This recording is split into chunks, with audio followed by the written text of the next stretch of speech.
Hello everyone and welcome to the channel. So I'm sure you have watched all my previous videos. We had started with the topic alcohols, phenols and ethers, and in today's video we are going to cover up the chemical properties of alcohols, and we are not going to finish up all the reactions today, but we will just start with the first one. The first property which we are going to see is that alcohols are very weak acids. They are going to be neutral to litmus. So if you want to do a blue litmus test on alcohols, they will not do this test. So negative test will be given. They are Bronsted acids, which indicates that they can donate protons to strong bases. Lewis base, they will also act as Lewis base because they can donate electron pairs which are on the oxygen atom. The carbon oxygen and the oxygen hydrogen bonds are very polar. The reason? This bond and this bond. The reason is that carbon is less electronegative than oxygen, hydrogen is less electronegative than oxygen.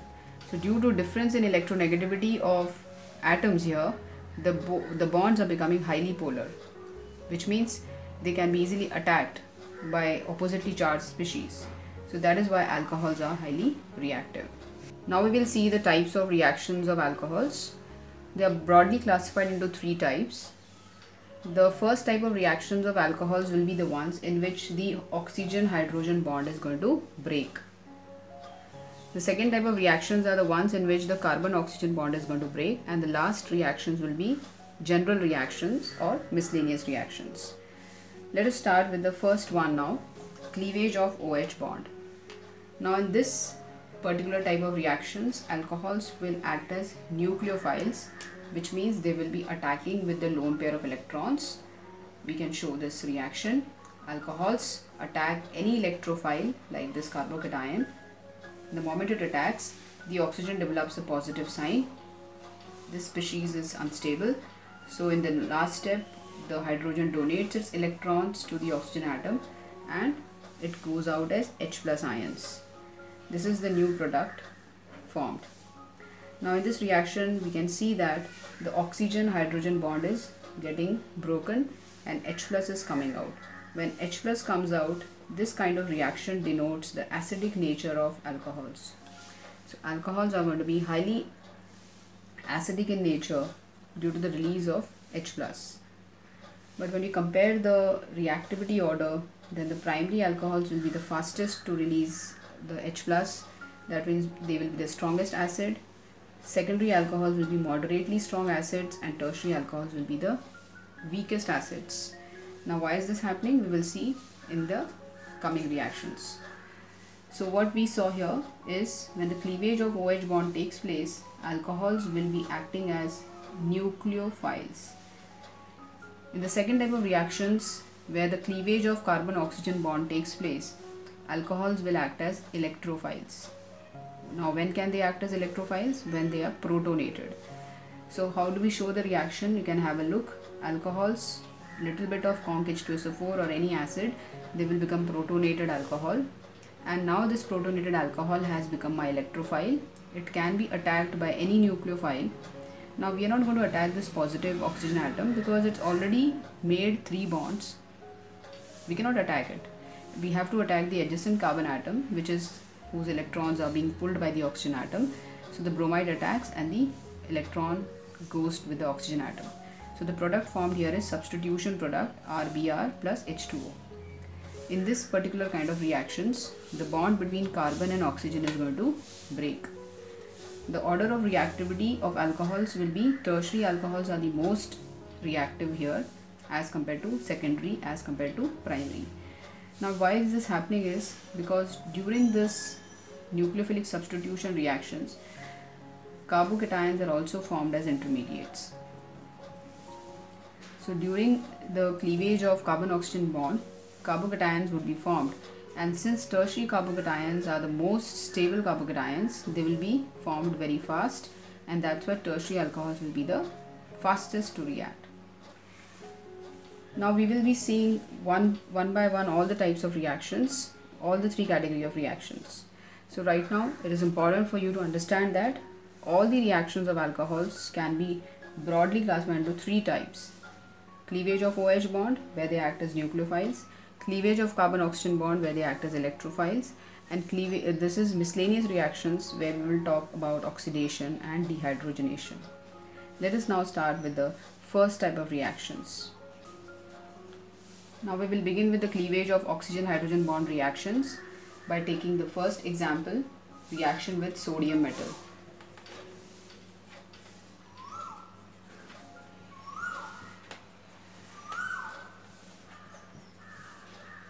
Now in this case you can also take some other electropositive metals like potassium, magnesium, aluminium.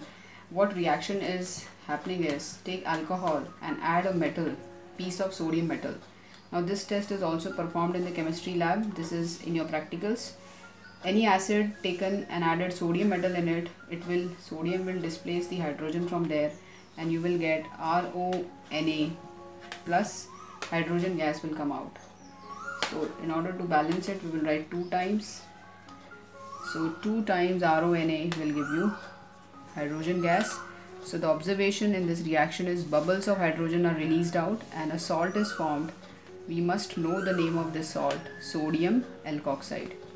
So it's a very simple reaction. Once again, how does this OH bond break? It breaks when you bring a active metal, very reactive metal like these, add them to the alcohol, hydrogen will be removed and sodium will take its place and hydrogen will come out as a gas.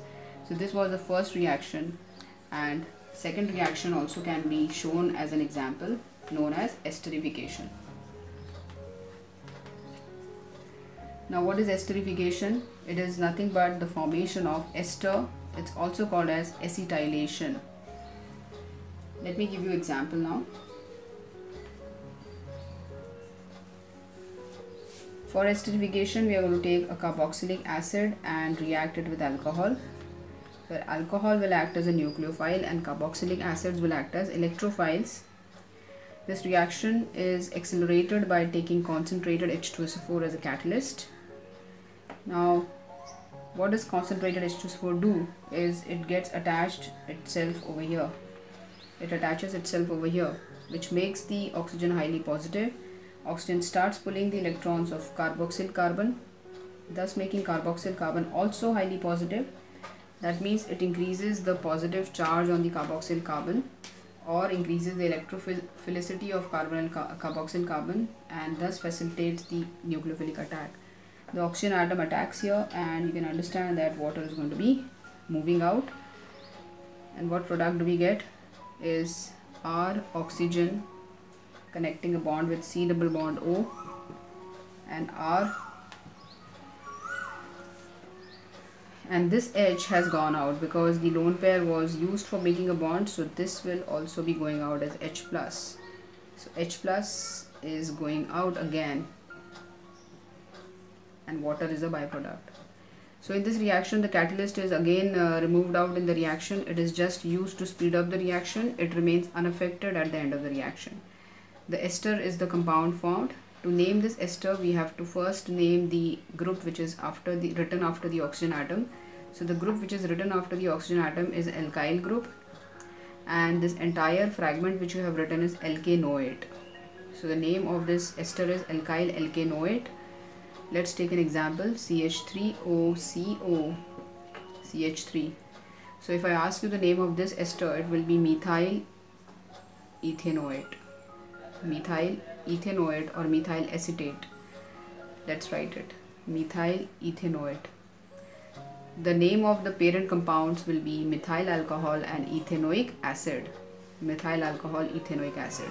So this was the first reaction which we saw of esterification, also known as acetylation. Now the board questions will be, why is concentrated H2SO4 used here? So it's a catalyst. Number 1, it helps in facilitating the nucleophilic attack, and number 2, it acts as a very good dehydrating agent. It will remove this water as soon as it is formed and thus shift the reaction equilibrium towards right hand side. So it is a reversible reaction. If you don't remove this water, it will again start reacting with ester, hydrolyze it and give back your carboxylic acid and alcohol. So this is the first question. The second question will be, what is acetylation?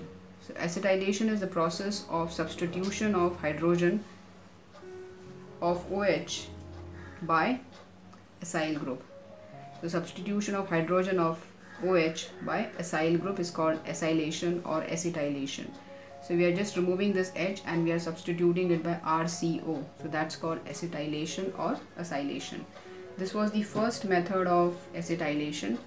We will now discuss the second method. In second method of esterification, we are now taking the same alcohol and using acetic anhydride or acyl anhydride. So we are not using an acid, we are using an acyl anhydride.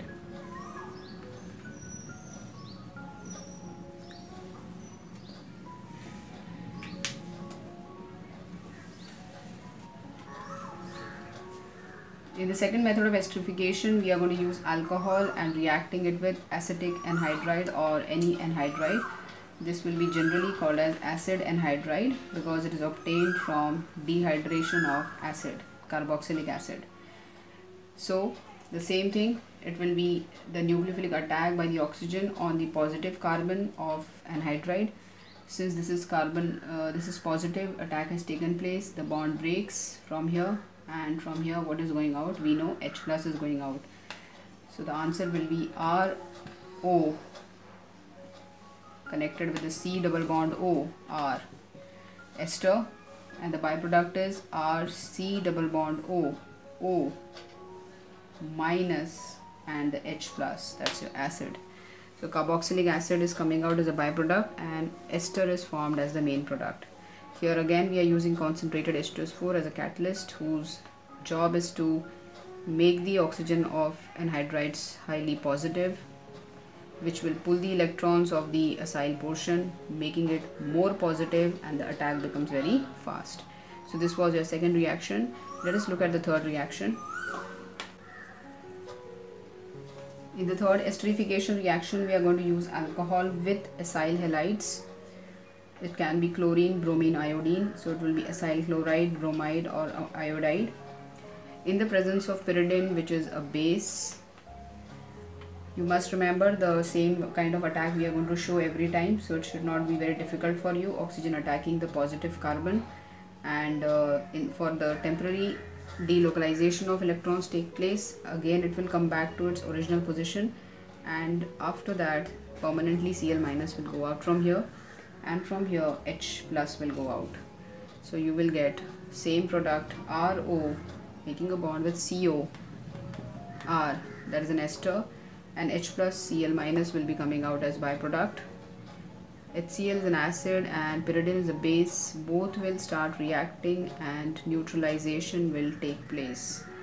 So the question asked in the board exam is, why is pyridine used? So the answer is, it's a base which neutralizes the byproduct HCl and shifts the reaction equilibrium towards right hand side. So our main motto always is to shift the reaction towards RHS and increase the yield of our major product. So today we have finished with the first type of reactions of alcohols, that is breaking of oxygen hydrogen bond, wherein we saw two types of reactions. The first one was indicating the acidity of alcohols, and the second is the esterification of alcohols. We've also seen what are the various acylating reagents today, an important 1 mark question. So the answer would be carboxylic acids, number 1, acid anhydrides, number 2, and acyl halides, number 3. We've also seen questions like, why is concentrated H2SO4 used during the reactions? So your answer should be first as a catalyst, and number 2, in some cases also a dehydrating agent. Number 3, why is pyridine used in this acylation? Because it will neutralize the HCl formed as the byproduct, shifting the reaction equilibrium towards right hand side. In the next video, I will discuss with you why is primary alcohol the strongest acid and questions on acidity. Alright, so please completely watch the video again and again if you are finding difficulty in understanding, so that you understand it in a proper way. Thank you so much.